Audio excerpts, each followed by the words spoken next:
ஒரு நிகழ்ச்சி நம்ம யாருக்கையிலே சொல்லியிருக்கிறோம். நம்ம பயான் பண்ணுறதுக்காக வேண்டி இங்கே எல்லாரும் வரல. அவங்கவுங்க பிள்ளைகளுடைய திறமையை பார்க்கறதுக்காக வேண்டி வந்திருக்கிறாங்க. எத்தனையோ குடும்பத்தினர்கள் வந்திருக்கிறாங்க, உலமாக்கள் வந்திருக்கிறாங்க. அதாவது சொர்க்கவாசி என்று சொல்லலாம், அந்த அளவுக்கு மனசு படைத்தவர்கள் எல்லாம் வந்திருக்கிறார்கள். சங்கையானவர்கள், சமீபத்தில் ஒரு செய்தியை நான் கேள்விப்பட்டேன்.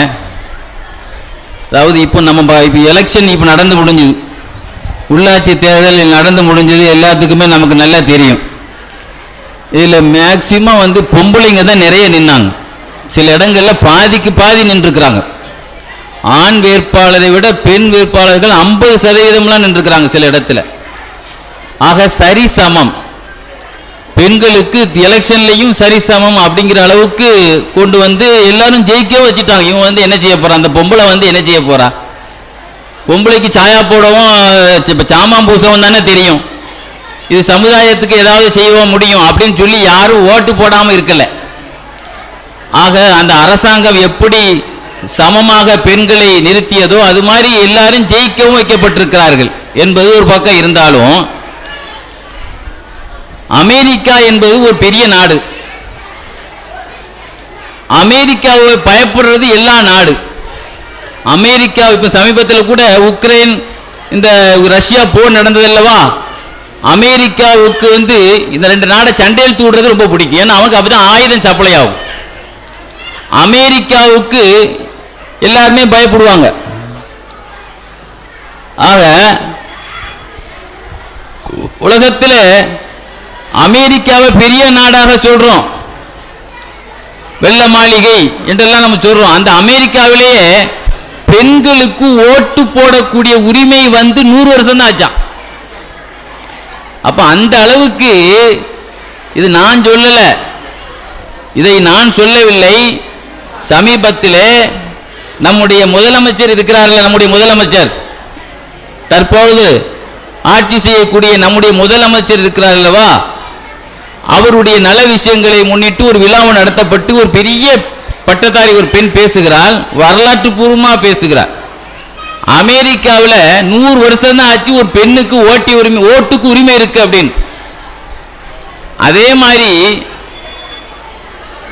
நம்ம தமிழ்களுக்கு சொத்து உண்டுங்கிற சட்டத்தையே கொண்டு வந்திருக்கான். எங்க இந்தியாங்கிறது ரசூலுல்லாஹ்வுடைய காலத்தில் இருந்து இருக்கக்கூடிய ஒரு நாடு. அந்த நாட்டில் பெண்களுக்கு சொத்து இருக்குல்ல. இப்ப நம்ம ஊர் வழக்கப்படி கல்யாணம் முடிச்சுட்டா ஏன் பாகத்தை எழுதி கொடுத்துருவாங்க. ஆனா காயல்பட்டத்தினுடைய பெருமை என்ன தெரியுமா? நீங்க தெரியணும், எல்லா ஊரும் பொம்பளை பேர்ல தான் இருக்கும், ஆம்பளை பேர்ல இருக்காது. 2 பேர் இருக்காங்க. ஒரு கூட்டமே கார்ல வந்திருக்கிறாங்க. அங்க சொத்தே யார் பேர்ல தான் இருக்கும்? எல்லாருடைய பத்திரமும் அப்படித்தானே ஹசரத்து? தலைகீழ இருக்குல்ல? தலைகீழ இல்ல, அது அந்த காலத்தில் உள்ள சில அவுளியாக்கள் இருக்கிற காலத்திலேயே பத்திரம் முழுவதும் பொம்பளை பேர்ல தான் இருக்கும், ஆம்பளை பேர்லயே வீடு இருக்காது. நல்ல விளங்கிக்கங்க. ஒரு காலகட்டத்தில் பெண்களுக்கு சொத்து இருக்குங்கிற விஷயத்திலேயே லண்டன் பிரிட்டிஷுடைய ஏகாதிபத்திய ஆட்சி இந்தியாவிலே எவ்வளவு காலம் இருந்தது, உலகத்தையே ஆண்டான் பிரிட்டிஷ்காரன். அந்த பிரிட்டிஷ்காரன் கூட 1963 தான் பொம்பளைக்கு சொத்து கொடுக்கலாங்கிற விஷயத்தையே கொண்டு வந்தானா. எத்தனை வருஷம்? 1963 அங்க இருக்கு. அதுல பிறந்தவங்க நிறைய பேர் இங்க இருக்கீங்க. 1963 பிறந்தவங்க எத்தனை பேர் இங்க இருக்கீங்க? அப்பதான் பொம்பளைக்கு சொத்து இருக்குங்கிறதே கொண்டு வந்திருக்கான். ஆக மிஞ்சி போனா ஒரு 50 வருஷம் தான் இருக்கும் அவன் பொம்பளைங்களுக்கு சொத்து இருக்குன்னு சொல்லி. ஆனா அல்லாஹ் சொல்லி கிட்டத்தட்ட 1100 வருஷம் ஆச்சு. பொம்பளைங்களுக்கு சொத்து இருக்குன்னு அல்லாஹ் சொல்லி எத்தனை வருஷம் ஆச்சு? 1100 வருஷம் ஆச்சு. பாருங்க, பொம்பளை பிள்ளைகளை ஒரு பொருட்டாகவே அமெரிக்காவில் ஓட்டு போட கூட தகுதி இல்லைன்னு சொன்னா. ஆனா நம்ம இந்தியா உட்பட வெறும் 1929 தான் பெண்களுக்கு சொத்தையே தீர்மானிச்சிருக்கான்.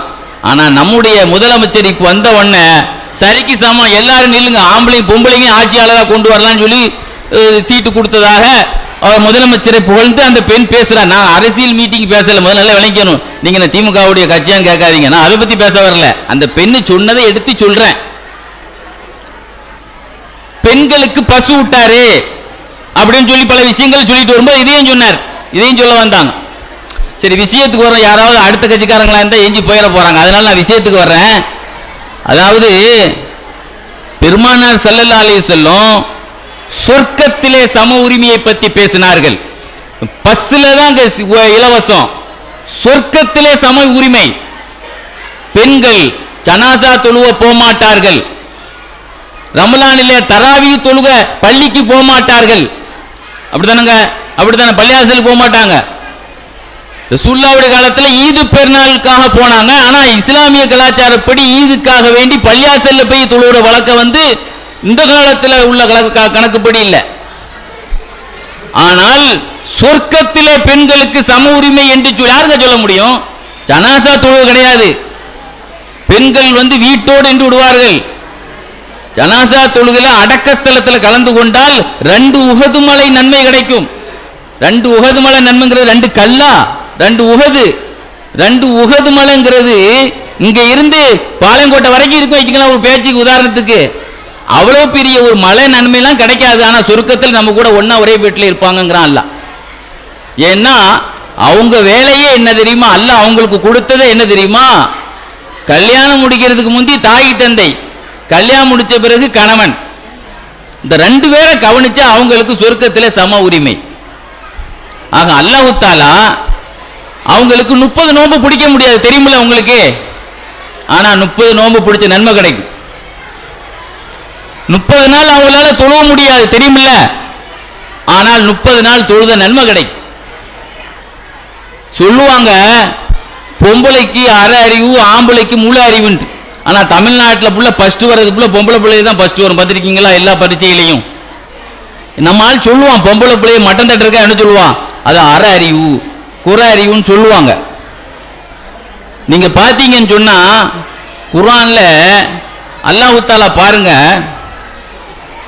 பிள்ளைகளை பத்தி அல்லாஹ் சொல்லிட்டு வருவான்.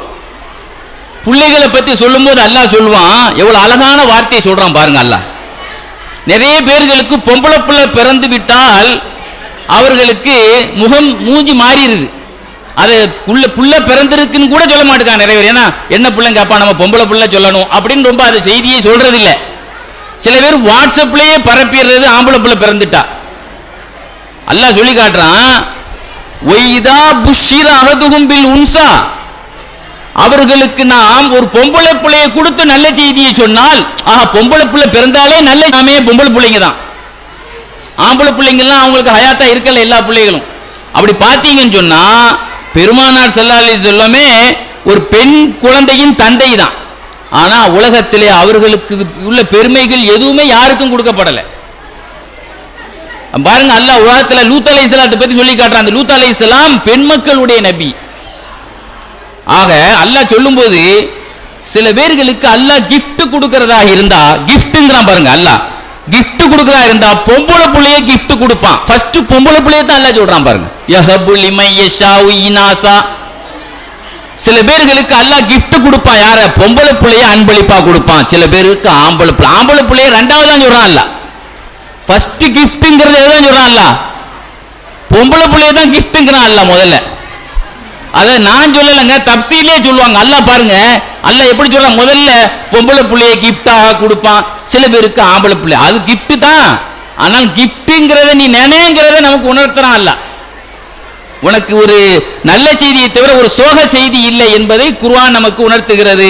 இன்னைக்கு நம்ம ஆட்கள், நான் முன்னால காயல் பட்டத்தில் மீலாது விழால பேசும்போது திமு அப்துல் காதர்னு சொல்லி ஒரு பெரிய ஆஸ்திரேலியாவில எல்லாம் பேசியிருக்காரு. இந்தியாவில் அவர் பெரிய பேச்சு, உலகம் புள்ள போகக்கூடிய ஒரு பேச்சாளர். அவர் சொன்னாரு, அரபு நாட்டுக்காரன் பெத்த புள்ளைய உயிரோடு என்ன செய்தான், கொன்னா.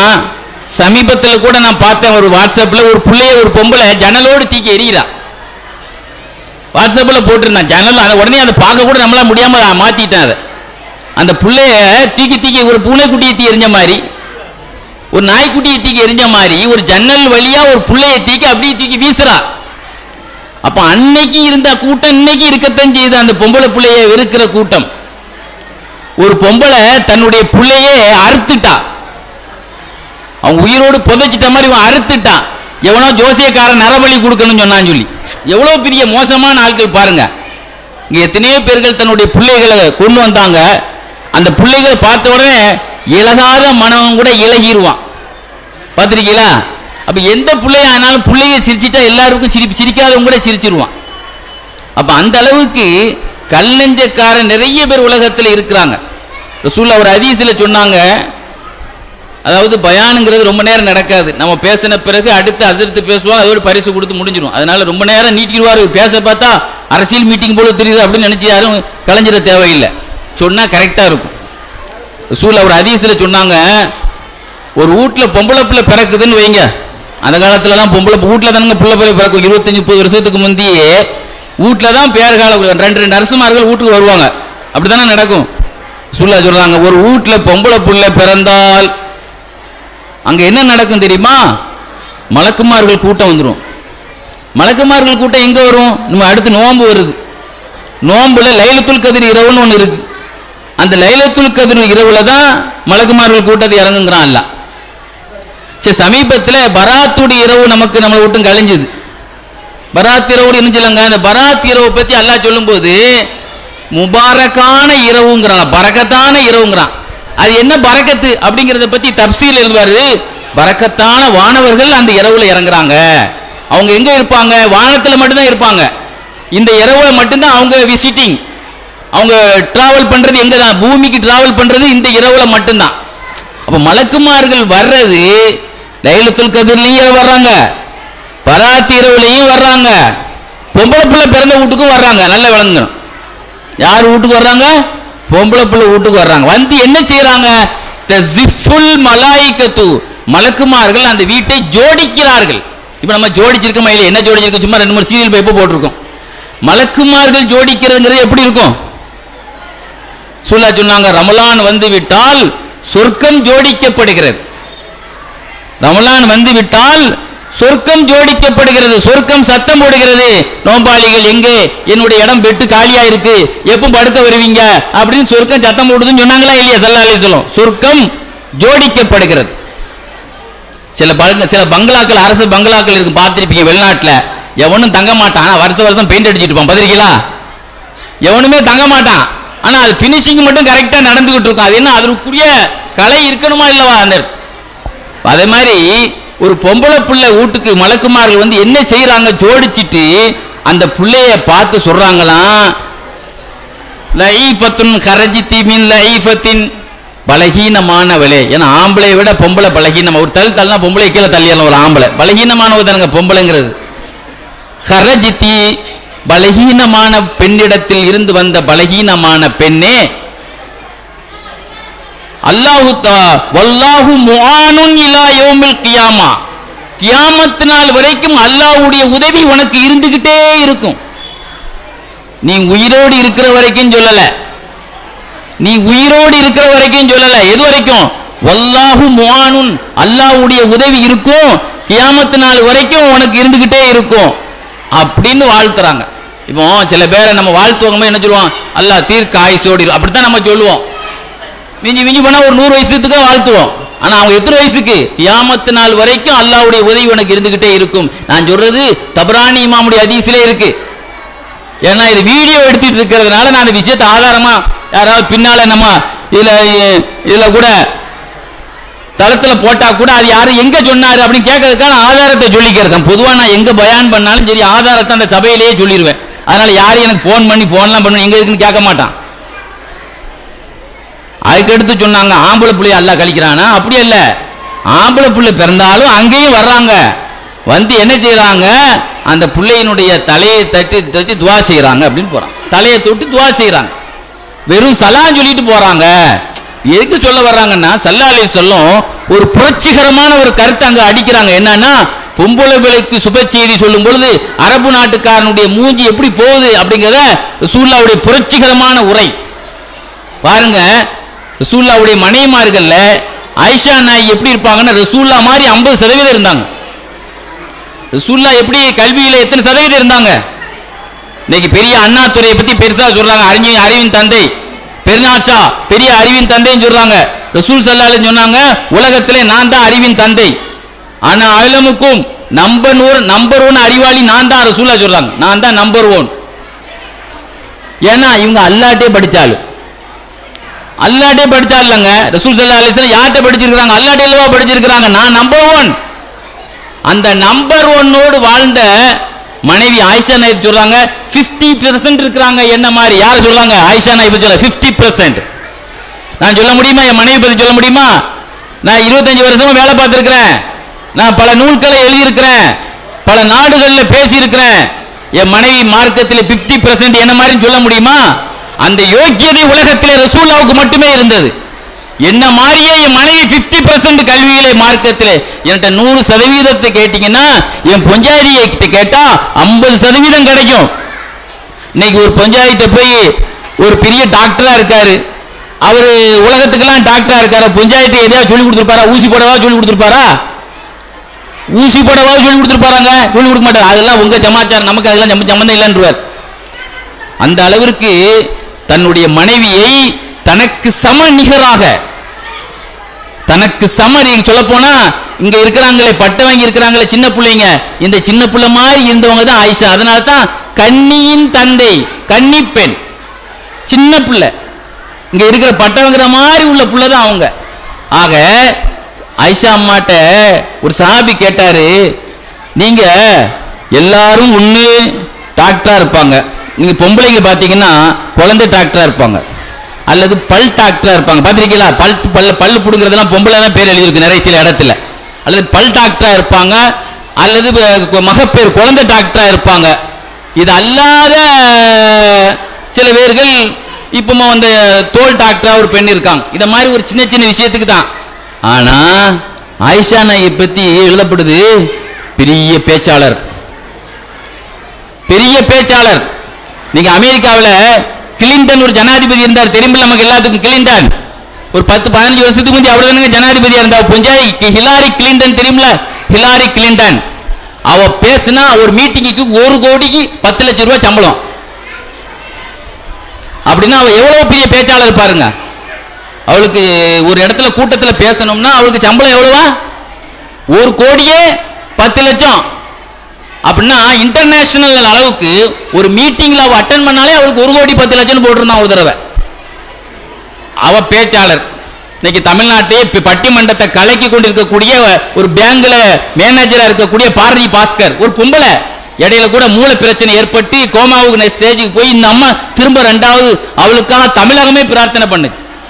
முதலமைச்சர் போன் அடிச்சு உனக்கு அவ்வளத்தையும் தமிழக அரசாங்கம், ஏன்னா அந்த பெண்ணை வச்சு அந்த பெண்ணுடைய தமிழ்நாட்டு மக்கள் உலகத்தில் எங்கெங்கெல்லாம் இருக்காங்களோ எல்லாருமே அந்த பெண்ணுக்காக துவா செய்தாங்க. அவ்வளவு நாள் உலகத்தில் தமிழ் மக்கள் இருக்கிற எல்லா நாட்டுக்கும் அந்த அம்மா போயிட்டு வந்துச்சு.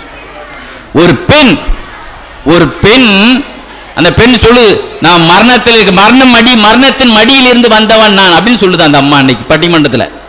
ஒரு பெண்ணு ஒரு பேங்க்ல வேலை பார்க்கிற பெண்ணுங்க இன்னைக்கு உலகத்தில் எவ்வளவு பெரிய பேச்சாளரா இருக்கு பாருங்க. ஆக அதுதான் நான் அரசியல்வாதி பேரை சொல்லும்போது நான் அந்த கட்சியை சார்ந்தவன் நினைக்க கூடாது. பெரியார் ஒரு தடவை சொன்னாராம், பெரியார் ஒரு தடவை சொல்லும்போது சொன்னாராம், அதாவது பெண்களை சாதாரணமாக நினைக்காதீங்க, அவங்களுக்கு மட்டும் நீங்க வாய்ப்பை கொடுத்தீங்கன்னு வைங்க, அவங்களுக்கு மட்டும் ஒரு சான்ஸ் கொடுத்தீங்கன்னு வைங்க, அவங்க எல்லாத்தையும் வின் பண்ணிட்டு போயிருவாங்க மேல அப்படின்னு பெரியார் சொன்னார். ஆனா வாய்ப்பு கொடுக்கறது இல்ல, ஒரு பெண்ணை நம்ம என்ன செய்யறது இல்ல. இன்னைக்கு காலேஜிங்கிற பேர்ல மோசமான முறையில் இதுல நடக்குது. கோ எஜுகேஷன் சொல்லி ஆண்கள் பொங்கல் ஒன்னா இருக்கிறது பேர்ல சில கலப்புகள் ஏற்படுத்த போச்சு. நம்ம என்ன செய்யறது இல்லை, காலேஜுக்கு அனுப்புறது இல்லை. நம்ம தனியா பெண்கள் காலேஜுக்கு மட்டும் தனியா அனுப்புறோம், பாதுகாப்பு இல்லைன்னு. ஆனா பெண்களுக்கு ஒரு தனி திறமை இருக்கு.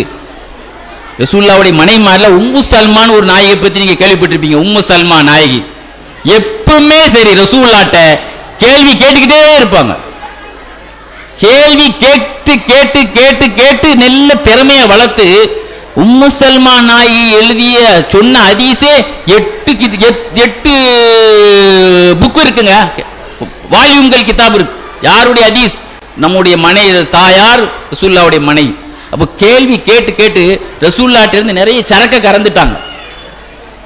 பசித்த புள்ள அத்தனங்க பால் குடிக்கும். எந்த புள்ள பால் குடிக்கும்? பசித்த புள்ளதான் பால் குடிக்கும் சொல்லுவாங்களா இல்லையா? பசித்த புள்ளதான் பால் குடிக்கும். பசிக்கிற புள்ள அழுதாத்தானாங்க, அழுத புள்ளதான் பால் குடிக்கும் சொல்லுவாங்களா? அழுத புள்ளதான் பால் குடிக்கும். அப்ப அந்த அம்மா வந்து கேட்டு கேட்டு உலகத்திலே ரசூலுல்லாஹ்வுடைய சரக்கு நிறைய சொல்லிட்டாங்க. சொல்ல போனா நீங்க கேட்டா ஆச்சரியப்படுவீங்க. உமர் ரலியல்லாஹு அன்ஹு இருக்காங்கல்ல, உமர் ரலியல்லாஹு அன்ஹு ரொம்ப கரெக்டான ஆளு. சாதாரணமாகலாம் அவங்கள்ட்ட எல்லாம் வந்து யாரும் இது பண்ண முடியாது. சொல்லுவாங்க, ஒரு காலம் இருந்தது பெண்களை நாங்கள் ஒரு மனுஷியாகவே மதிக்கவில்லை. புகாரி ஷரீஃபிலே வருது. பெண்களை ஒரு பொருட்டாக ஒரு மனுஷியாகவே மதிக்கல. நம்ம சொல்லுவோம், நீ ஒரு மனுஷியாவே நீ மதிக்கலையப்பா அப்படின்னு சொல்லுவோமா இல்லையா? ஆனால் இஸ்லாம் வந்தது, ரசூலுல்லாஹ் வந்தார்கள், பெண்ணின் பெருமையை பற்றி பேசினார்கள். கடைசியில் என்ன ஆகி போச்சுன்னா பொம்பளைங்க ரொம்ப பேச ஆரம்பிச்சுட்டாங்கன்னு சொல்றாங்க கடைசியில். ஆக எந்த அளவுக்குன்னு சொன்னா பெண்களுடைய உரிமையை ரசூலுல்லாஹ் ரொம்ப டாப்பாக கொண்டு குர்ஆன்ல ஒரு சூராவை பத்தி நீங்க கேள்விப்பட்டிருப்பீங்க. அதுக்கு பேரே என்ன தெரியுமா? முஜாதலா. அல்லாஹ்விடத்திலே தர்க்கம் செய்தவள் அப்படின்னு அர்த்தம். குர்ஆன்ல அல்லாஹ் சொல்றான், ஒரு பெண்ணின் குரலை அல்லாஹ் கேட்டான், ஒரு ஆணின் குரலை கேட்டான். குர்ஆன்ல சொல்லல. குர்ஆன் என்ன சொல்லுது? கது சமி அல்லாஹு கௌலல்லதி துஜாதிலுக ஃபீ ஜௌஜிஹா. குடும்ப பிரச்சனையை பத்தி, தன்னுடைய கணவனுடைய பிரச்சனையை பத்தி அல்லாஹ்ட்டே வாக்குவாதம் பண்ணியது.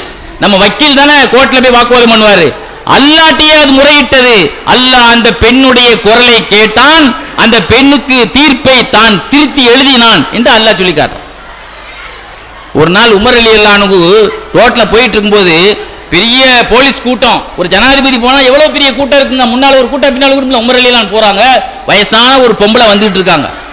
அந்த வயசான அம்மா கழுத்துல கையை வச்சுக்கிட்டு ரொம்ப நேரம் நிக்கிறாங்க, கால் கடுக்க. எல்லாரும் நினைச்சாங்க, ஏன் இந்த வயசான கிழவிக்கா எவ்வளவு நேரம் நிக்கிறாங்க கலீஃபா? இந்த கிழவி என்ன அவ்வளவு முக்கியமான ஆளா? இந்த கிழவிட்ட எவ்வளவு நேரம் பேச வேண்டிய என்ன அம்சம் வந்துடுச்சு உமர் ரலியல்லாஹு அன்ஹுக்கு அப்படின்னு நினைச்சிட்டு இருக்கும்போது கேட்டாங்க, இது யாருன்னு உங்களுக்கு தெரியலையா? ஹவுலா பின்த் சாயிலபா சமியல்லாஹு கௌலஹா மின் ஃபோக்கி சபி சமாவா. 7 வானத்திலிருந்து எந்த பெண்ணுடைய குரலை அல்லாஹ் கேட்டானோ அந்த பெண் தான் இந்த பெண். அல்லாஹ்வே கேட்கும்போது நான் அந்த பெண்கிட்ட பேசுறதை கேட்டிருக்க கூடாதா? எவ்வளவு பெரிய, இன்னும் அவர்கள் பேசிக்கிட்டே இருந்தா நான் கேட்டுக்கிட்டே இருப்பேன். நான் விஷயத்துக்கு வர்றேன். இந்த பெரியார் சொன்ன கருத்துங்க விஷயத்துக்கு ஒரு பெண்ணிட்ட நீங்க வாய்ப்பு கொடுங்க. நானும் என் மதரசா பிள்ளைகளுக்கு ஒரு வாய்ப்பு கொடுத்தேன். என்ன வாய்ப்பு கொடுத்தேன்? பொதுவாக நான் பெருமைக்கு சொல்றது இல்லை, ஒரு பணிவா சொல்லிக்கிறேன். அல்லாஹ் ஏதோ நம்மளும் கொஞ்சம் பயணம் பண்ணக்கூடிய திறமையை அல்லாஹ் நமக்கு தந்தான். எல்லாருமே ஒரு படத்துல நடிச்சவன் தன் மகனை கதாநாயகன் ஆக்கணும்னு நினைப்பான். அது அவன் ஒரு டாக்டரா படிச்சவன் தன் பையனையும் டாக்டரா ஆக்கணும்னு நினைப்பான். ஒரு பிரதமரா இருக்கிறவன் நம்ம பையனும் அடுத்து பிரதமரா வரணும், முதலமைச்சரா வரணும்னு சொல்லி அவன் அரசியலில் ஈடுபடுத்துவான். அது உலகத்தில் உள்ளது. அதே சேட்டை என்கிட்டயும் உண்டு. என்ன சேட்டை? எனக்கு தெரிஞ்ச விஷயமெல்லாம் என்னுடைய மாணவிகளுக்கும் தெரியணும் அப்படிங்கிற ஒரு எண்ணம் எனக்கு உண்டு. நான் பேச்சாளராக இருக்கிறேன்னா என் பிள்ளைகளும், என் மனசால ஒரு பிள்ளைகளும் பேச்சாளராக வரணும். எனக்கு என்னெல்லாம் தெரியுமோ எல்லாமே அந்த பிள்ளைக்கும் தெரியணும். இப்னு அப்பாஸ் ரலியல்லாஹு அன்ஹு சொன்னாங்க, என்னைய ஒருத்தன் திட்டினா அவரை, ஏன்பா என்னைய போய் திட்டுற? என்கிட்ட 3 பழக்கம், நல்ல பழக்கம் இருக்குப்பா. ஒன்று என்ன தெரியுமா? எனக்கு ஒரு விஷயம் தெரிஞ்சா, குர்ஆனை பத்தி ஒன்று தெரிஞ்சா மற்றவங்களுக்கும் தெரியணும்னு நான் ஆசைப்படுவேன். அதே மாதிரி எனக்கு ஒரு விஷயத்தை நான் எனக்கு தெரிஞ்ச விஷயத்தை எல்லாம் இந்த வருஷத்துல பட்டவங்க எல்லா பிள்ளைகளுக்கும் தெரியணுங்கிற ஒரு வெறியில, ஒரு ஆர்வ கோளாறுன்னு வச்சுக்கோங்க, நீ எப்படினாலும் வச்சுக்கிட்டாலும் சரி பிரச்சனை கிடையாது. ஒரு ஆர்வ கோளாறுல அந்த பிள்ளைகளை எழுதுங்க எழுதுங்க எழுதுங்க நான் சொல்றேன் சொல்றேன்னு சொல்லிக்கிட்டே இருந்தேன். சொல்ல சொல்ல அவங்க எழுத எழுத சில பேருக்கு கை வலிக்க ஆரம்பிச்சிட்டு, கை வலிக்க ஆரம்பிச்சோன்னு இது எவ்வளவு நேரம் தான் சொல்லிக்கிட்டே இருப்பார், கை ஒடிஞ்சு கீழே விழுந்துரும் போல தெரியும் இவர் பேசுறத பார்த்தா சொல்லிட்டு சில பேர் ஜெராக்ஸ் எடுக்க ஆரம்பிச்சுட்டாங்க. அப்படியே எழுதி எழுதி கிட்டத்தட்ட ரசூலுல்லாஹ் பத்தி, சஹாபாக்களை பத்தி என்னென்ன விஷயங்கள் நமக்கு தெரியுமோ அவ்வளோத்தையும் அந்த பிள்ளைகளுக்கு மனசுல வச்சு அனுப்பிடணும். ஏன்னா கொஞ்ச நேரம் தானங்க, 3 வருஷம், அதுவும் சில பேருக்கு 3 மணி நேரம் தான். பள்ளிக்கூடத்துக்கு போயிட்டு வந்து அந்த பிள்ளைகள் படிப்பு இருக்கும்போது திடீர்னு வந்த உடனே ஒரு டென்ஷனோடய நிறைய பிள்ளைகள் அப்படியே சில பிள்ளை நின்றுடுச்சு, ஓவர் லோடு தாங்காதுல வந்தவொடனே வீட்டில் அப்படி டயர்டாயிரும். அந்த நேரத்திலும் சில பிள்ளைங்க வந்து சாதிச்சுதுங்க. அதுக்காக சொல்ல வந்தேன், பிள்ளைகளுக்கும் சான்ஸ் கொடுத்து பார்ப்போமே. நீங்க 40 தலைப்புல பேசணுங்க அப்படின்னு சொன்னேன். 40 தலைப்புல பேசணுமா? 40 தலைப்புல எங்களால் பேச முடியாது அப்படின்னு. பேச முடியும், பேச முடியும், நான் சொல்றேன், நீங்க பேசலாம் அப்படின்னு சொல்லி ஒரு பரிசு அறிவிச்சேன், ஏமா இத்தனை ஆயிரம் ரூபா, முதல் பரிசு இத்தனை ஆயிரம் ரூபா, ரெண்டாவது பரிசு இத்தனை ஆயிரம் ரூபா. ரசூலா சொன்னாங்க, முதல்ல பரிசு அறிவிச்சா தான் நமக்கு ஒரு ஆர்வம் வரும். அல்லாஹ் ரசூலா சொன்னாங்கல்ல, பள்ளிவாசல்ல ஒரு எலும்பு துண்டு கறியோடு கொடுக்கறதாக இருந்தால் கால் இல்லாதவங்க கூட பள்ளியாசல்ல வந்து நிப்பான் நாங்க ஸல்லல்லாஹு அலைஹி வஸல்லம். அப்ப இலவசத்துக்கு ஒரு மதிப்பு இருக்கு. அப்ப நாம என்ன சொன்னோம், உங்களுக்கு பரிசுகள் தர்றேன், நீங்க சேர்ந்தா எல்லாத்துக்கும் பரிசு, நீங்க தோத்தாலும் சரி பரிசு. ஆனா 40 போட்டியில தலைப்புல வரணும். 40 தலைப்புல வரணும்னா கொஞ்சம் ஞாபக சக்தி எப்படி இருக்கணும் அந்த பிள்ளைக்கு. 40 சப்ஜெக்டையும் கொண்டு வந்தாதாங்க பேச முடியும். என்ன தலைப்பு வருமோ என்ன யாருக்கு தெரியும், ஒத்த வார்த்தை இல்லை. எந்த தலைப்புல சொன்னாலும் 10 நிமிஷம் பேசி ஆகணும். ஆக 40 விஷயங்களையும் அந்த மைண்ட்ல ஏத்தி அந்த பிள்ளைங்க வரணும், ஞாபக சக்தியை உண்டாக்கணும். ஏன்னா சஹாபாக்கள்லாம் எப்படிப்பட்ட ஞாபக சக்தி தெரியுமா? நீ கேட்ட ஆச்சரியப்படுவீங்க. ஒரு அபூ ஹனீஃபா ரஹ்மத்துல்லாஹி அலைஹியுடைய மாணவர் இமாம் ஜுஃபர்ங்கிற ஒரு மாணவர் ஒரு வாரத்தில் குர்ஆன் முடிச்சாங்களாம். நமக்கு முடிக்க முடியுமாங்க?